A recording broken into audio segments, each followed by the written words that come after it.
अक्षय तृतीया के दिन हुआ भगवान श्री परशुराम जी त्रेता युग रामायण काल विष्णु के छठे अवतार का जन्म। जी हाँ दोस्तों, परशुराम जी त्रेता युग रामायण काल में एक ब्राह्मण ऋषि के यहाँ जन्मे थे, जो विष्णु के छठे अवतार हैं। पौराणिक मृतफलों के अनुसार उनका जन्म महर्षि भृगु के पुत्र महर्षि जमदग्नि के द्वारा संपन्न पुत्रेष्टि यज्ञ से प्रसन्न देवराज इंद्र के वरदान स्वरूप पत्नी रेणुका के गर्भ से बैसाख शुक्ल तृतीया को मध्य प्रदेश के इंदौर जिला में ग्राम मानपुर के जानापा पर्वत में हुआ। वे भगवान विष्णु के आवेश अवतार हैं। महाभारत और विष्णु पुराण के अनुसार परशुराम जी का मूल नाम राम था, किंतु जब भगवान शिव ने उन्हें अपना परशु नामक अस्त्र प्रदान किया तब इसे उनका नाम परशुराम जी हो गया। पिता में भृगु द्वारा संपन्न नामकरण संस्कार के अनंतर राम कहलाए। वे जमदग्नि का पुत्र होने के कारण जामदग्नि और शिवजी द्वारा प्रदत्त परशु धारण किए रहने के कारण वे परशुराम जी कहलाए।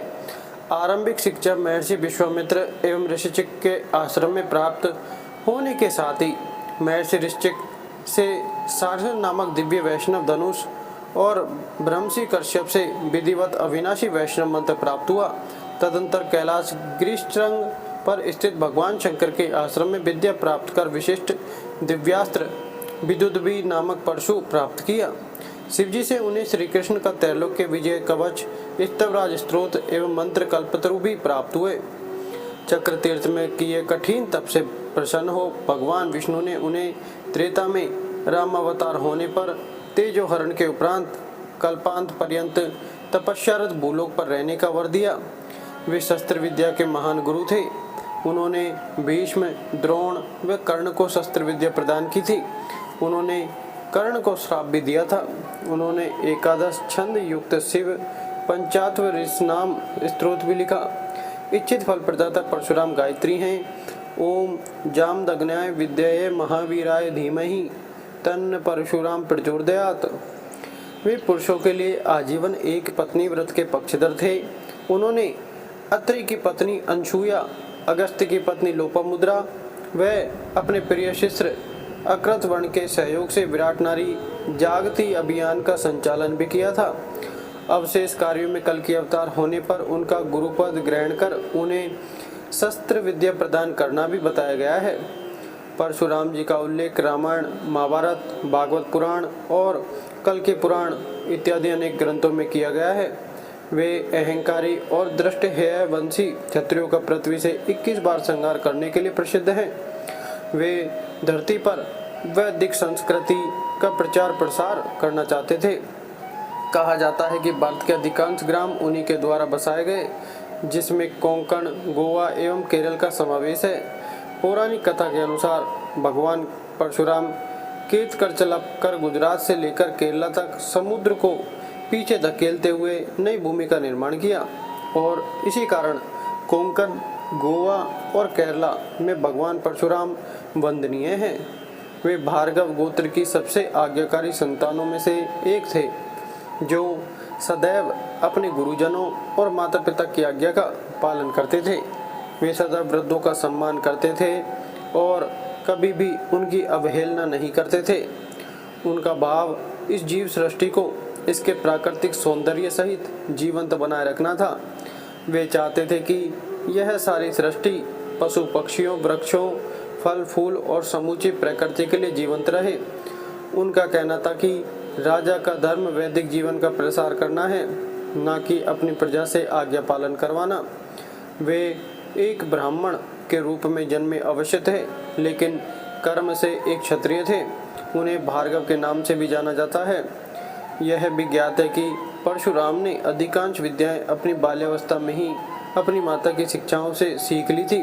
वह शिक्षा जो वर्ष से कम आयु वाले बालकों को दी जाती है। वे पशु पक्षियों तक की भाषा समझते थे और उनसे बात कर सकते थे। यहाँ तक कि कई खूंखार बनेले पशु भी उनके स्पर्श मास से ही उनके मित्र बन जाते थे। उन्होंने सैन्य शिक्षा केवल ब्राह्मणों को ही दी, लेकिन इसके कुछ अपवाद भी हैं, जैसे भीष्म और कर्ण उनके जाने माने शिष्य थे। 1 भीष्म, 2 द्रोण कौरव पांडवों के गुरु, वह अश्वत्थामा के पिता एवं 3 कर्ण। कर्ण को यह ज्ञात नहीं था कि वह जन्म से क्षत्रिय हैं। वह सदैव ही स्वयं को शूद्र समझता रहा, लेकिन उसका सामर्थ्य छुपा न रह सका। उन्होंने परशुराम को यह बात नहीं बताई कि वह शूद्र वर्ण के हैं और भगवान परशुराम से शिक्षा प्राप्त कर ली।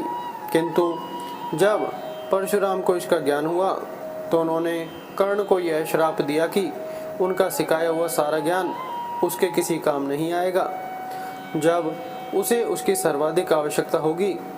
इसलिए जब कुरुक्षेत्र के युद्ध में कर्ण और अर्जुन आमने सामने होते हैं तब वह अर्जुन द्वारा मार दिया जाता है, क्योंकि उस समय कर्ण को ब्रह्मास्त्र चलाने का ज्ञान ध्यान में ही नहीं रहा।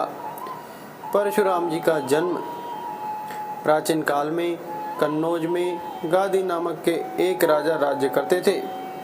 उनकी सत्यवती नाम की एक अत्यंत रूपवती कन्या थी। राजा गादी ने सत्यवती का विवाह भृगुनंदन ऋषिक के साथ कर दिया। सत्यवती के विवाह के पश्चात भृगु ऋषि ने आकर अपनी पुत्रवधू को आशीर्वाद दिया और उससे वर मांगने के लिए कहा। इस पर सत्यवती ने ससुर को प्रसन्न देखकर उनसे अपनी माता के लिए एक पुत्र की याचना की। सत्यवती की याचना पर भृगु ऋषि ने उसे 2 चरु पात्र देते हुए कहा कि जब तुम और तुम्हारी माता ऋतु स्नान कर चुकी हो तब तुम्हारी मैं पुत्र की इच्छा लेकर पीपल का आलिंगन करना और तुम उसी कामना को लेकर गूलर का आलिंगन करना। फिर मेरे द्वारा दिए गए इन चरुओं का सावधानी के साथ अलग अलग सेवन कर लेना। इधर जब सत्यवती ने देखा कि भृगु ने अपने पुत्रवधू को उत्तम संतान होने का चरु दिया है तो उसने अपने चरु को अपनी पुत्री के चरु के साथ बदल दिया। इस प्रकार सत्यवती ने अपनी माता वाले उस चरु का सेवन कर लिया।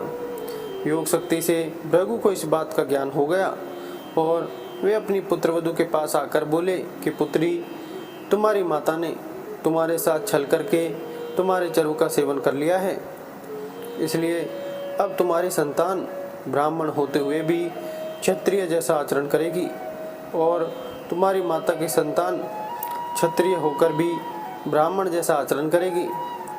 इस पर सत्यवती ने भृगु से विनती की कि आप आशीर्वाद दें कि मेरा पुत्र ब्राह्मण का ही आचरण करे, भले ही मेरा पुत्र क्षत्रिय जैसा आचरण करे।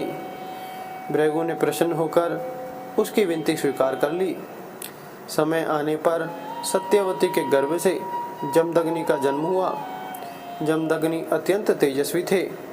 बड़े होने पर उनका विवाह प्रसेनजित की कन्या रेणुका से हुआ। रेणुका से उनके 5 पुत्र हुए, जिनके नाम थे रुक्मवान, सुखेन, वसु, विश्वानस और परशुराम। धार्मिक का यह जी हाँ भक्तजनों, यह थी संपूर्ण परशुराम भगवान की कथा। धार्मिक कहानी अच्छी लगी हो तो वीडियो को लाइक करें, चैनल को सब्सक्राइब जरूर करें। धन्यवाद। जय परशुराम भगवान की।